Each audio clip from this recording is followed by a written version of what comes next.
All right, hello, this is Miss Kellett, And Miss Unterreiner. and today we are going to talk you through some notes on characterization. So we want you to go ahead and set up your notes to look like this. All right, so you've got the date and the topic. The topic is characterization, the essential questions, which are listed right here, and then notes. So everything that we talk about is going to go here in the notes section. And then on the left, when we're done, we want you to go back and ask questions. And remember, these questions could be like, if you're being quizzed, what kind of questions might come up on the quiz, or it could be questions that further your understanding or make connections to maybe other texts that you've read or things like that. So remember throughout the video, including on this slide, to pause the video to take notes, right? If we were taking notes in class, we would be stopping and letting you write, but we're just going to keep going. So you have to hit the pause button so that you can go at your own pace. Okay, so just getting us started with a good definition. What is characterization? Characterization is the ways that an author conveys who a character in a story is. So it's the ways that the author shows us what a person is like, what do other characters think about them, what are their strongest qualities, maybe what's different about who they act like versus who they are, all the other ways that we learn who our different character archetypes are, for example, and what their role is in the story. All right, so character traits are different than emotions. Okay, so character traits are adjectives that are used to describe who a person is and what their personality is. So a person can be courageous, passionate, brave, and kind. And no matter what situation is going on, you usually always have your character traits. So even if you are sad or angry or happy, you can still have that character trait of being passionate or being brave or kind. On the other hand, emotions are how somebody is feeling in the moment, right? So it's something like sad, happy, upset, stressed, annoyed, overjoyed. So your emotions are always changing, right? They are varying regularly. And so you're not always angry or always annoyed. Those things come and go, whereas character traits are always there. An example of, because I was just thinking, I feel like people ask a lot about angry, or they say, like, can't you just be like an angry person? And the difference is maybe in the words that you choose to describe that emotion. So, like, a person could be very like temperamental, for example. Like someone who's very hot-headed is someone who it's really easy to make them angry quickly, but they're not always angry. Angry is the feeling that they get. And then if they're a temperamental person, they might react to it differently than somebody else. Yeah. Or if somebody's optimistic, they can be looking on the bright side a lot, and that could be a character trait, whereas an emotion would be happy, right? Just in that one moment. Oh, did I animate this slide? I did, okay. So we're gonna give you the time now, so you should pause the video, and we want you to guess on your own what these different words are, if they're character traits or emotions. So is this something that a person kind of is as a person most of the time, or is it more of an emotion that you might be feeling that might change the way that you act? So pause the slide and guess, and then we'll show you on the next one if you're right. Okay, here come the answers. So you should have paused already.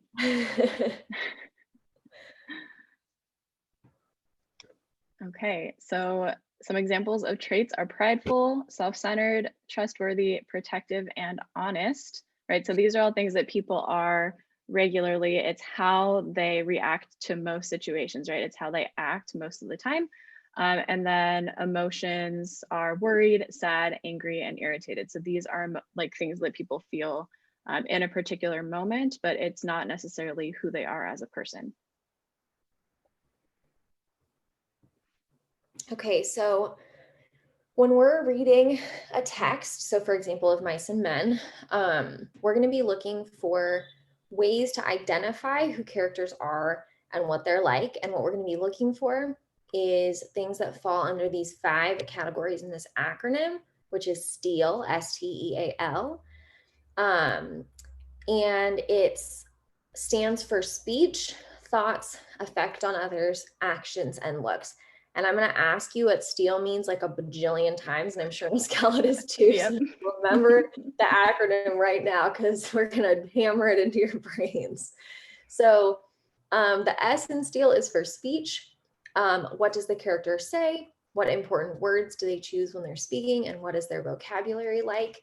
So some examples of that might be, if you think about like the way that you and your friends talk to each other versus the way that your parents speak.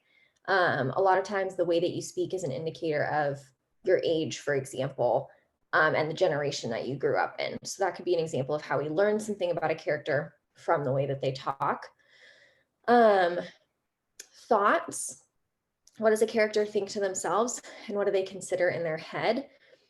Sometimes this is a way that you learn more about a character's motivations for something that they're doing, or maybe they say something really nice to another person, but then they're thinking something very malicious in their head. And so it shows us more about the kind of character that they are.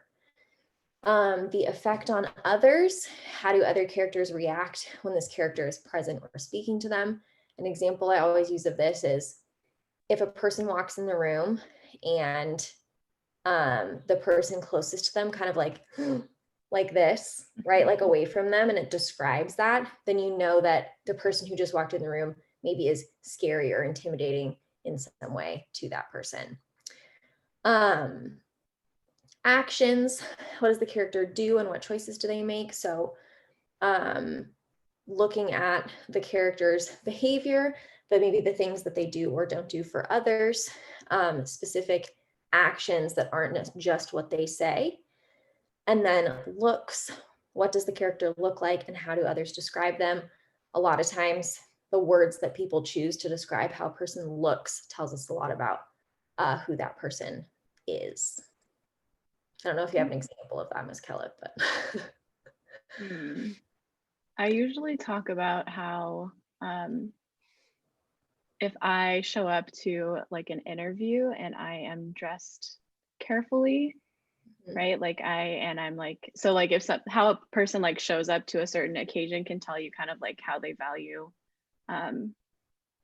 you know, that situation or what they think about that particular situation. Also be the difference between like, if a person says about a guy, like, oh, his hair is like greasy, then you take that as meaning that that person is kind of like icky. But if they said like, oh, his hair was like slicked back, then you might take that if they find that person attractive. So it's like also dependent on the words that someone uses to describe a certain quality or like way that someone looks. Yeah. Yes. Okay.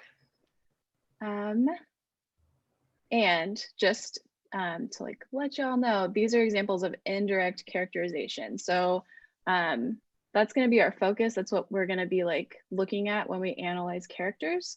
But there's a difference between indirect and direct characterization. So we're going to talk about that next.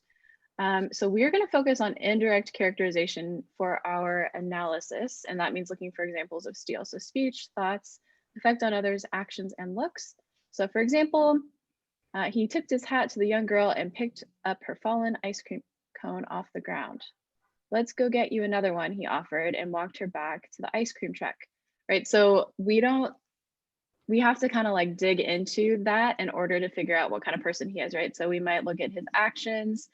He's tipping his hat, he's picking up the ice cream cone, and he's saying his speech, let's go get you another one.